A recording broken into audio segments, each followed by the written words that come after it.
বেড়ালের বই, লীলা মজুমদার। উৎসর্গ দুনিয়ার সব বেড়ালকে, আর যারা বেড়াল পোষে বা বেড়ালেরা যাদের পোষে তাদের এই বই দিলাম, কাউকে বাদ দিইনি।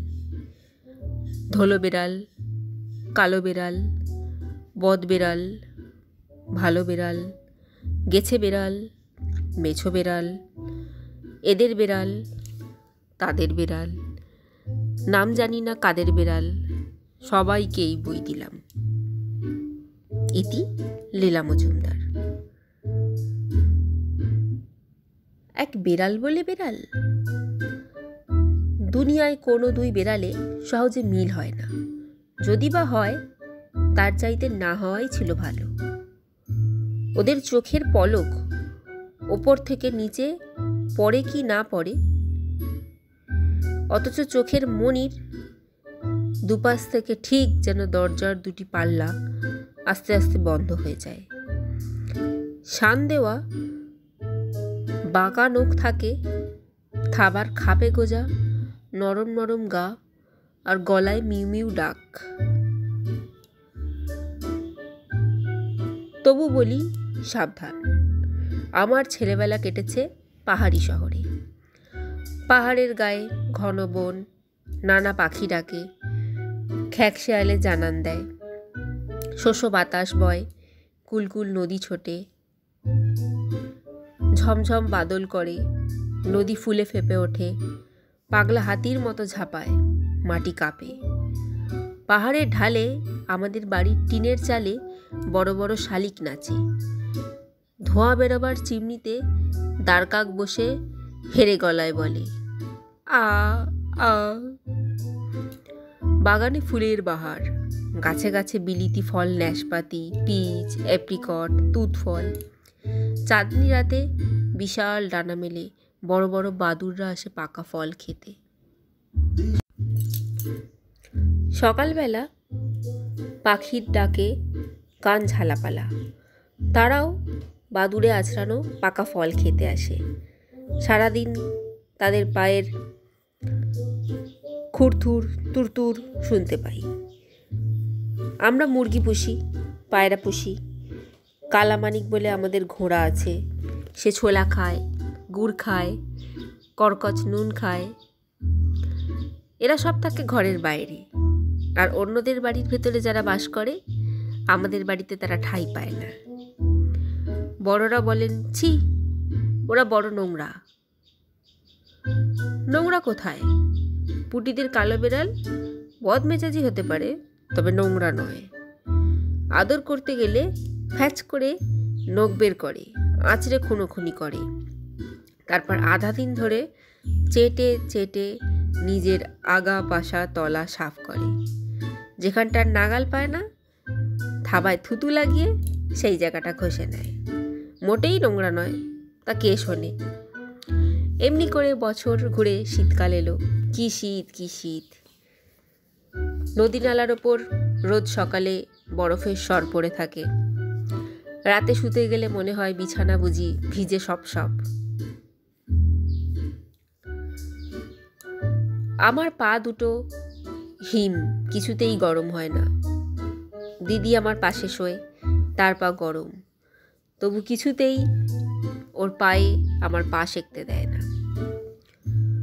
একদিন মনের দুঃখে যেই না পা সোজা করেছি, অমনি নরম গরম কিসে গিয়ে পা পড়ল। লেপ তুলে দেখি একটা এই বড় ছাই রঙের বিড়াল লেপের তলায় গুটিসুটি হয়ে ঘুমিয়ে আছে। তার গায়ে পা রেখে সারা রাত আরামে ঘুমালাম। সকালে দেখি সে নেই, তবে জায়গাটা গরম। এরপর থেকে ছাই বিড়াল রোজ আসতো, আমি ছাড়া কেউ তাকে দেখেনি। সবাই বলতে লাগলো, বাহ, ঘর থেকে সব নেংটি ইঁদুর হঠাৎ কোথায় পালালো, যাবে আবার কোথায়? শুধু আমি জানতাম হুলো তাদের দিয়ে জলখাবার করে, একটা লোম অবধি বাকি রাখে না। কিভাবে আসতো, কিভাবে যেত তা জানি না। ঢালের ওপর বাড়ি, রাতবার ঘরটা আলাদা, একটু দূরে, একটু নিচে, সেখানে আমাদের ঢোকা মানা। সেটা যামিনীদার এলাকা। আমাদের ঠাকুমা তাকে দেশ থেকে পাঠিয়েছেন। আমাদের রাধা বাড়া করে, দেশের গল্প বলে, লাল চিনি দিয়ে দুধের চাচি খাওয়ার, আর কথায় কথায় আমাদের নামে আজে বাজে নালিশ করে বকুনি খাওয়ায়।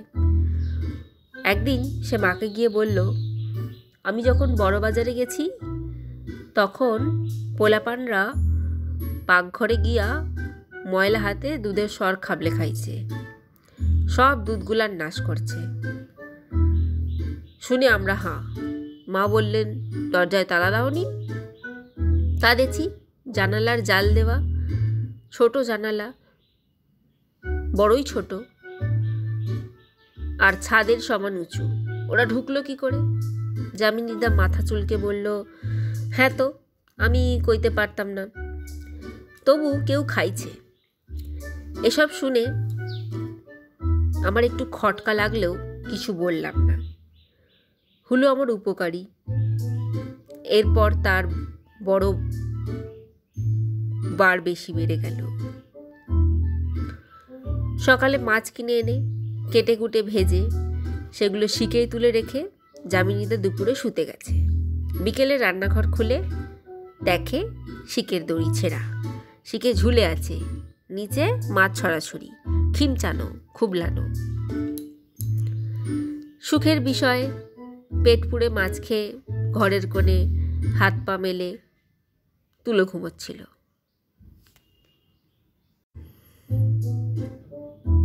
সারা পেয়েই উঠে খোলা দরজা দিয়ে চোচা। যামিনীদা একটা চেলা কাঠ ছুঁড়ে মারল, অব্যর্থ টিপ, মিয়াও বলে একটা বেঘো আওয়াজ করে নিমেষের মধ্যে হুলো হাওয়া। আর সে রাতে আমার ঘরমুখো হয়নি। ততদিনে শীতও কমে গিয়েছে, পাও জমে যেত না, তবু একটু মন কেমন করত।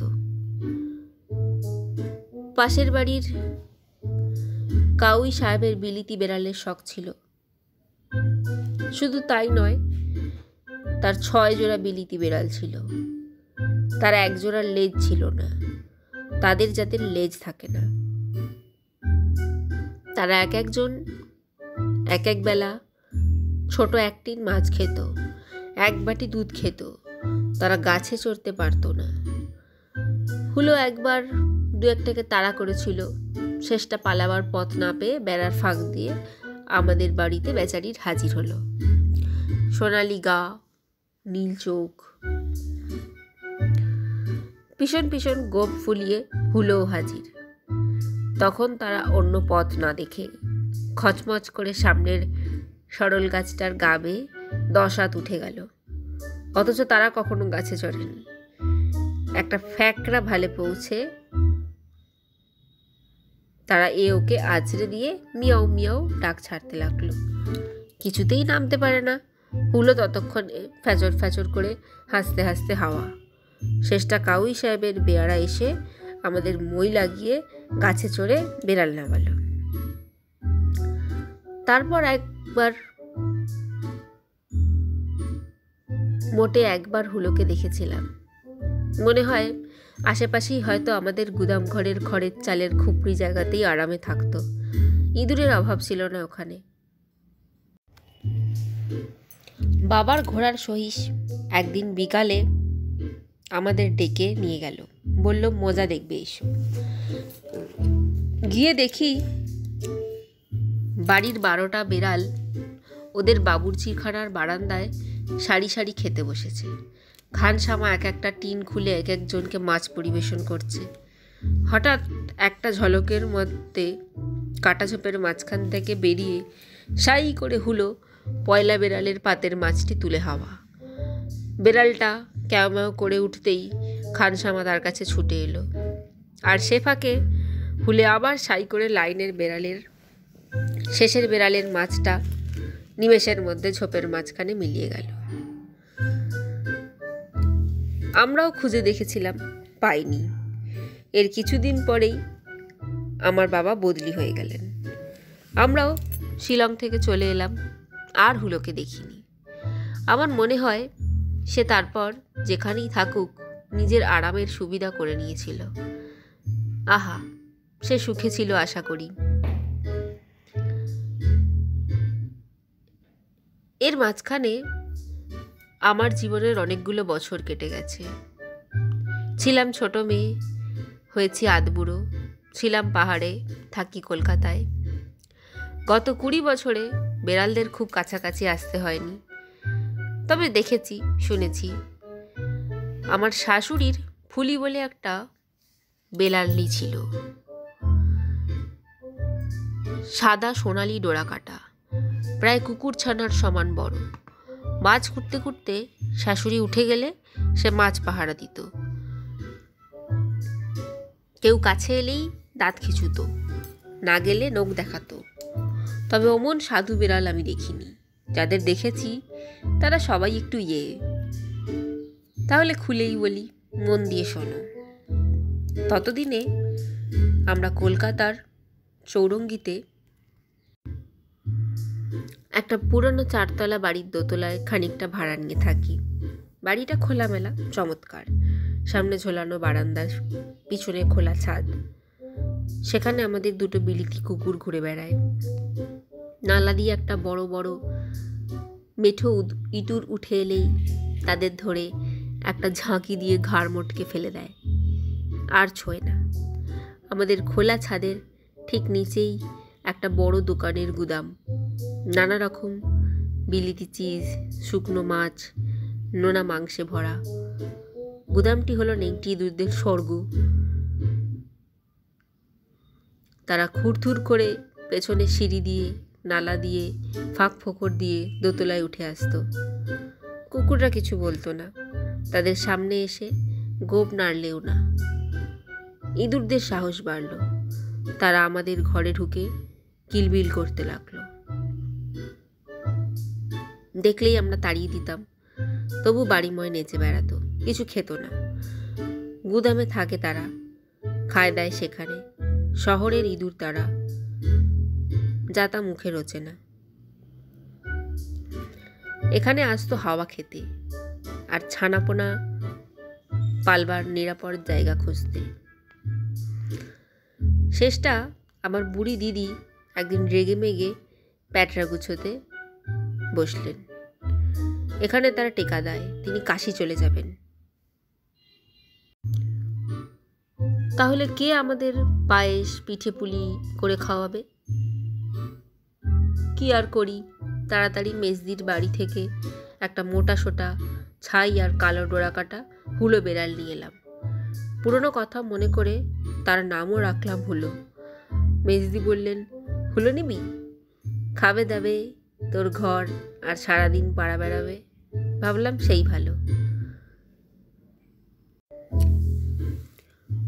হুলো এসে বাড়ি থেকে কোথাও যাবার নাম করে না।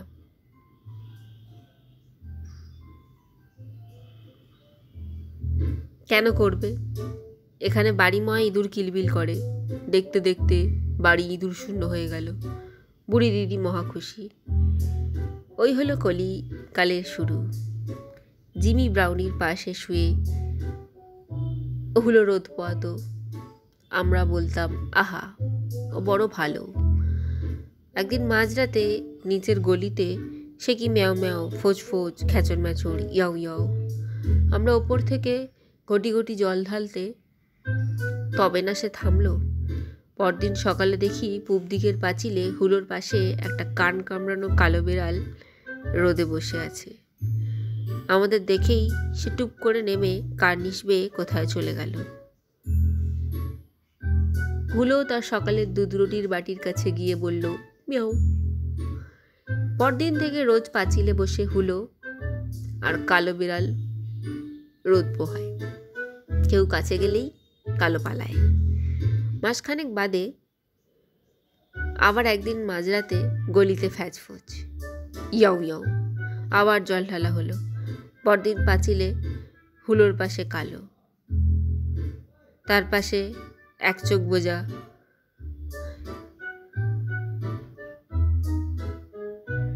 চকরা বকরা বিড়াল। সেসব দিই কারো বুঝতে বাকি রইল না যে হুলো একে একে পরখ করে নিয়ে দল গড়ছে। বড়ই ভাবনা হলো, কিসের জন্য দল গড়ছে। মাস গেল, বছর গেল, হুলোর দলে সব নিয়ে 8 জন বাছাই করা সদস্য। তারা পাঁচিল থেকে নামে না। কার নিশে চলাফেরা করে, মাঝে মাঝে দুদিনের মতো উধাও হয়। ফিরে এসে হুলো 2 দিন খালি খায় আর ঘুমোয়, যেন কত ভালো মানুষ। তবে বাড়িতে ইঁদুর নেই, আর অন্য বেড়ালরা পাঁচিল থেকে নামে না। এইভাবে বছরের পর বছর কেটে গেল। হুলোর চেহারার কোনো বদল নেই, তবে গলিতে আর ফ্যাঁসফোঁস হয় না। দল বাড়েও না, কমেও না। তারা রোজ হাজিরা দেয়। হুলোর বয়স হয়েছে, অন্যদেরও কিছু কচি নয়। কোনো উৎপাত নেই, খালি মাঝে মাঝে হুলো কোথায় যেন চলে যেত। সেখানে 2 দিন তার দেখা নেই। দলের বেড়ালরাও আসে না। আমাদের সে কি ভাবনা, ওরা ওকে মেরে টেরে ফেলে পালায়নি তো? 3য় দিনে কোথাও কোনো রকমে কাটা ছেঁড়া শরীরটা টানতে টানতে পিছনে সিঁড়ি দিয়ে উঠে এসে তো হুলো হাজির। বাড়ির সবাই ছুটে এলো। কেউ গরম জলে তুলো ডুবিয়ে মুছিয়ে দিল, কেউ গরম দুধ নিয়ে এলো। 2 দিন খালি খাওয়া আর ঘুম। দলের বেড়ালরা সুখের সময় ভিড় করে, এখন তাদের দেখা নেই। হুলো সেরে উঠে আবার 2 দিন ছাদে রোদে শুলো, চেয়ে দেখি দলও এসে হাজির। হুলোর মুখটা দেখে মনে হলো ওর হাসি পেয়েছে। এইভাবে দিন কাটলো, বছর কাটলো। সকলের বয়স আরও বাড়লো। একদিন দুপুরে আমি কোথাও বেরোবো, মনটা একটু খারাপ। হুলো সকালে দুধ পাউরুটি খায়নি, চুপ করে শুয়ে আছে। বড়ই বুড়ো হয়ে গেছে। গাড়িতে উঠে দেখি ড্রাইভার বলল, মা দেখুন। চেয়ে দেখি পাঁচিলের ওপর দিয়ে মাথা উঁচু, লেজ খাড়া করা বেড়ালের সারি চলেছে, যেন দেশ জয় করবে বলে। সবার আগে হুলো। ড্রাইভার ওর একটা পা ধরে টেনে বলল, ওরে যাসনি, মরে যাবি। হুলো খ্যাক করে তাকে থাবার বাড়ি মারে। এক পাশের বাড়ির গুদামে লাফ মারে। সেখান থেকে ওদের ঘোরানো সিঁড়ি দিয়ে 3 তলায়। তারপর সেখানকার খুদে জানালা দিয়ে ভিতরে একের পর এক সবাই। ঝনঝন করে বাসন ভাঙার আওয়াজ কানে এলো। ড্রাইভার বলল, মা তফাৎ দেওয়া ভালো। এবার বলি আমাদের বেড়ালের কথার শেষটুকু। কালে কালে বেলা গেছে। শিলংয়ের সেই খুদে আমি, যে বিড়ালের গায়ে পা রেখে শীত তাড়াতো, তারও চুলে পাক ধরেছে। চৌরঙ্গীর বাড়ি ছেড়ে আমরা শান্তিনিকেতনের বাড়িতে গিয়ে থাকি। চারদিক খোলামেলা। মাথার ওপর কখনো নীল আকাশ, কখনো কালো মেঘ। তার তলা দিয়ে বকের শাড়ি উড়ে যায়। বেনে বউ গান গায়, কাঠঠোকরা কাঠ ঠোকরায়। কাঠবেড়ালি শীতের পুঁজি জমাবে বলে ফুলের বিচি খুঁজে বেড়ায়।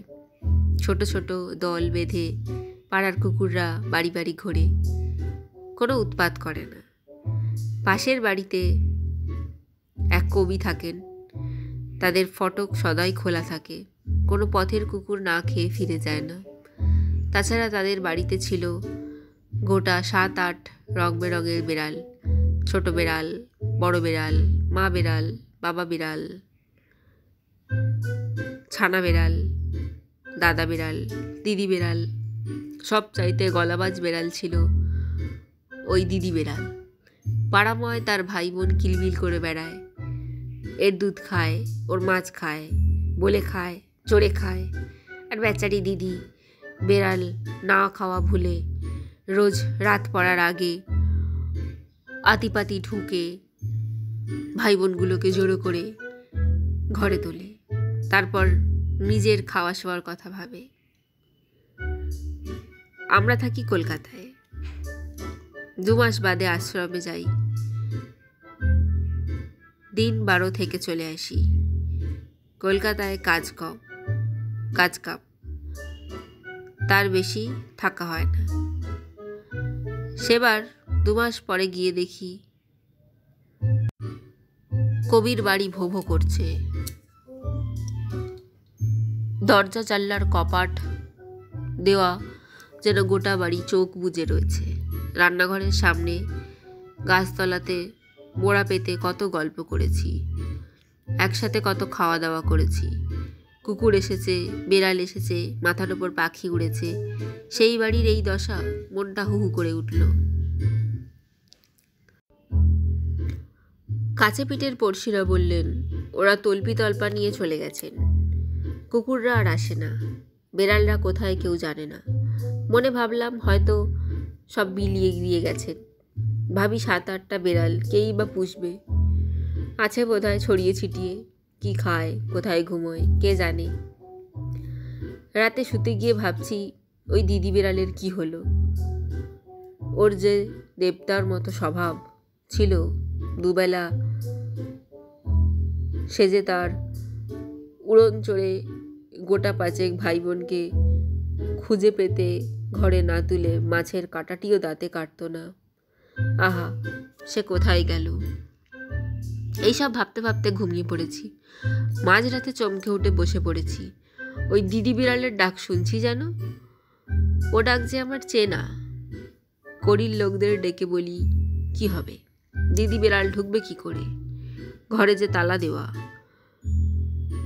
বাড়ির লোকের রেগে বলে মাঝরাতে কি লাগাইছে, কই আমরা তো শুনতে পাইনি। ঘুমের ঘরে কিরকম ভাবছো। সারা রাত জেগে থেকে ভোরবেলা ঘুমিয়ে পড়লাম। ডাকটা তখন থেমে গেছে। সারা সকাল ঘরদোর ঝাড়পোছ করতে গেল। সারাদিন পাড়াপড়শিদের খবর নিলাম। সবাই বললে কেউ নেই ও বাড়িতে। কতগুলো ভাঙা তক্তপোষ আর ছেঁড়া মোড়া ছাড়া কিছু নেই। তবে কি আমার মনের ভুল, সে রাতেও দিদি বেড়ালের কাতর ডাকে চোখের ঘুম ছুটে গেল।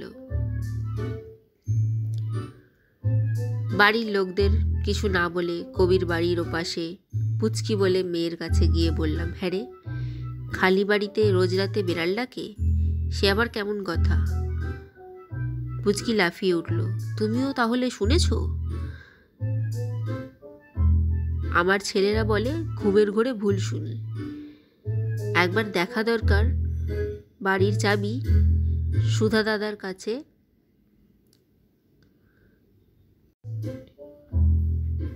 চিরকুট নিয়ে মালি গেল তার বাড়ি। রিক্সা চেপে সুধাদাও অমনি এসে হাজির। মেজাজ সুবিধের নয়, পায়ে বাত, খুব দরকার না হলে চলাফেরা করেন না, হাতে চাবির গোছা। এসেই রেগে বললেন, তোরা খেপেছিস? তারা গেছেন চলে 4 দিন হলো। নিজের দেখে শুনে বাড়িতে পাকশালাতে আলাদা তালা দিয়েছি। খালি ঘরে বেড়াল ডাকে, এ আবার কেমন কথা। চাবির গোছা নিয়ে মালি আগে বাড়ির দক্ষিণের দৌড় খুলল। আমার ঘরে ঘরে ঢুকে দেখলাম কোথাও কেউ নেই। সব তকতক ঝকঝক করছে। ফাঁকা আসবাবগুলোতেও অবধি ধুলো নেই। সুধাদা মহাখুশি, বললেন, মিছি কি আর বলছি বাবা, নিজে সব সাফ সুতরো করে তবেই তালা দিয়েছি। আমি বললাম, রোজ রাতে যে বেড়ালের ডাক শুনি দাদা, তার কি হবে? দাদা বললেন, সে ডাক তোদের মনে তোদের বেড়ালে পেয়েছে। হলো তো, এবার ঘরে তালা দিয়ে আমি চলি।